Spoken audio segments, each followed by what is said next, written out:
सांसद स्वाति मालीवाल से मारपीट के आरोपी विभव कुमार की जमानत पर आज कोर्ट में सुनवाई हुई है और कोर्ट ने सभी पक्षों की दलीलें सुनने के बाद जमानत पर अपने फैसले को सुरक्षित रख लिया है। थोड़ी देर में इस पर फैसला आने वाला है। कोर्ट में विभव कुमार के वकील ने आरोप लगाया है कि 13 मई को स्वाति मालीवाल साजिश के तहत मुख्यमंत्री निवास में आई थी। वकील का कहना है कि स्वाति को स्टाफ ने बाहर इंतजार करने के लिए कहा था, लेकिन वो नाराज हो गई और जबरदस्ती अंदर आ गई। वकील ने विभव कुमार पर लगे आरोपों को नकारते हुए केस में लगाई गई धारा 308 पर भी आपत्ति जताई। वहीं दिल्ली पुलिस की ओर से एडिशनल पब्लिक प्रोसिक्यूटर ने विभव की जमानत का विरोध करते हुए कहा कि स्वाति मालीवाल को मुख्यमंत्री निवास में इतनी बुरी तरह से मारा गया कि उनके कपड़ों के बटन तक टूट गए। वहीं इस पूरी सुनवाई के दौरान स्वाति मालीवाल भी कोर्ट में मौजूद थी। स्वाति ने अपना पक्ष रखते हुए कहा कि अगर विभव को जमानत मिलती है तो इससे उन्हें और उनके परिवार की जान को खतरा है। तो फिलहाल कोर्ट ने इस आदेश को अपने पास सुरक्षित रख लिया है। थोड़ी देर में ये आदेश सुनाया जाएगा, लेकिन जो सुनवाई है, जो दलीलों का दौर है, वो पूरा खत्म हो चुका है। और पिटाई कांड में जो दलील वर्सेस दलील है वो आपके सामने है इस समय टीवी स्क्रीन पर। स्वाति मालीवाल कह रही है कि अगर विभव कुमार बाहर आता है तो उनके और उनके परिवार के लिए मुश्किल हो सकती है, उन्हें जान का खतरा है। FIR कराई तो मुझे बीजेपी का एजेंट कहाँ गया। ये सारे मामले जो हैं, जो सारी दलीलें हैं, वो स्वाति मालीवाल के द्वारा रखी गई। मुख्यमंत्री विभव को लेकर मुंबई और लखनऊ गए। इनके पास ट्रोलिंग की पूरी फौज है।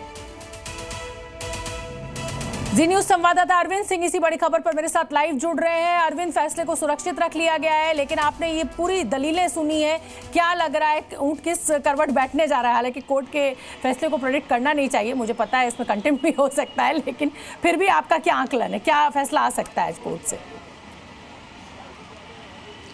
देखिए, सीधे तौर पर तो कोई कयास लगाना ठीक नहीं रहेगा, लेकिन यहाँ पर एक महत्वपूर्ण बात यह है शोभना जी कि जिस स्टेज पर ये सुनवाई हो रही है वो बहुत महत्वपूर्ण है।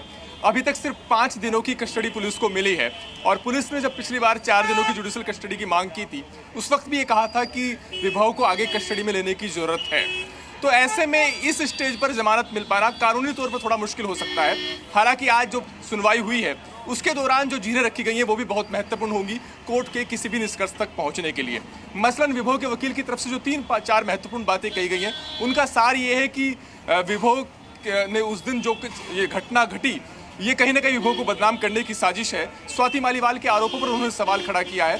स्वाति मालीवाल ने खुद कोर्ट में अपना बयान दिया और उन्होंने कहा है कि जब से उन्होंने आरोप लगाए उनको बीजेपी का एजेंट कहा जा रहा है और अगर विभव बाहर आते हैं तो उनकी सुरक्षा को लेकर खतरा पैदा हो सकता है। सरकारी वकील का भी ये कहना है कि विभव जांच में सहयोग नहीं कर रहे हैं, अगर वो बाहर आते हैं तो सबूतों के साथ छेड़छाड़ कर सकते हैं, रसूख का इस्तेमाल कर गवाहों को प्रभावित कर सकते हैं।